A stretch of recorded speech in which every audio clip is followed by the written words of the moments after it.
Welcome.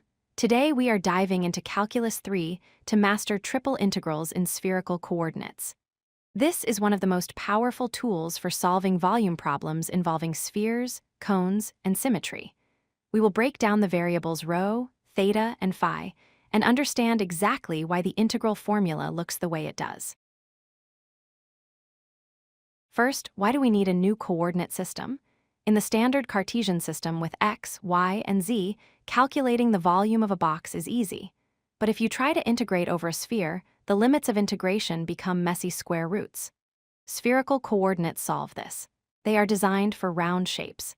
Instead of complicated curves, a sphere is defined by simple constant numbers, making the integration much easier. Let's define our three new variables. First is ρ. This is the straight line distance from the origin to your point. It is like a 3D radius. Next is theta. This is the exact same angle you know from polar coordinates, measuring the rotation around the vertical axis. Finally, we have phi. This is the angle measuring down from the vertical z-axis. Phi starts at 0 at the top and goes to pi at the bottom. To switch between systems, we use these formulas. Z is simply ρ times the cosine of phi. X and y are a bit more complex because they depend on the projection onto the horizontal plane. A key identity to remember is that x squared plus y squared plus z squared equals ρ squared. This single equation is what simplifies many impossible integrals into easy ones. Here is the most critical part of this topic. When you convert the volume element dv, you cannot just write dρ d phi d theta. You must include the correction factor, ρ² phi. This is known as the Jacobian determinant. Without this term, your answer will be wrong. Always remember, ρ² phi. Why do we need that extra factor? Imagine a tiny block in space cut by these coordinates. It is not a perfect cube. As you move further from the origin increasing ρ, the block gets wider. That gives us the ρ² term. Also, as you move down from the top pole, the circle of rotation gets wider, which gives us the sin phi term. Multiplying the dimensions of this wedge gives us our volume element. This is the general template for a triple integral.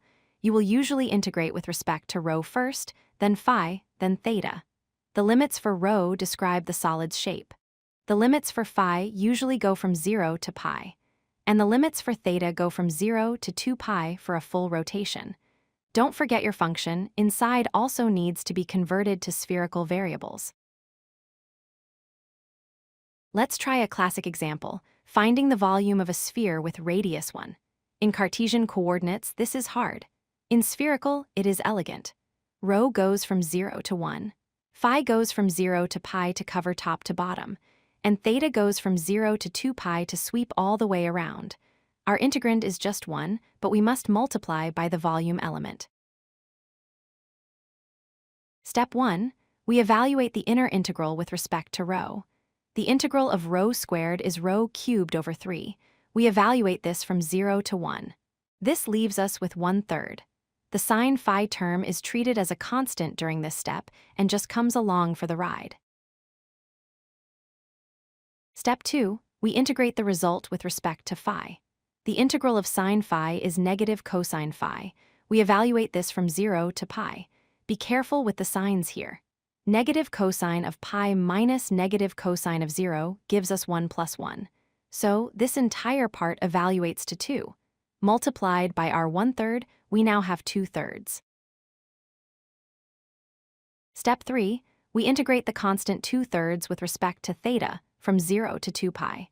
Since there is no theta in the term, we just multiply by the interval length, which is 2 pi. 2/3 times 2 pi gives us 4 pi over 3. This matches the famous geometry formula for the volume of a sphere.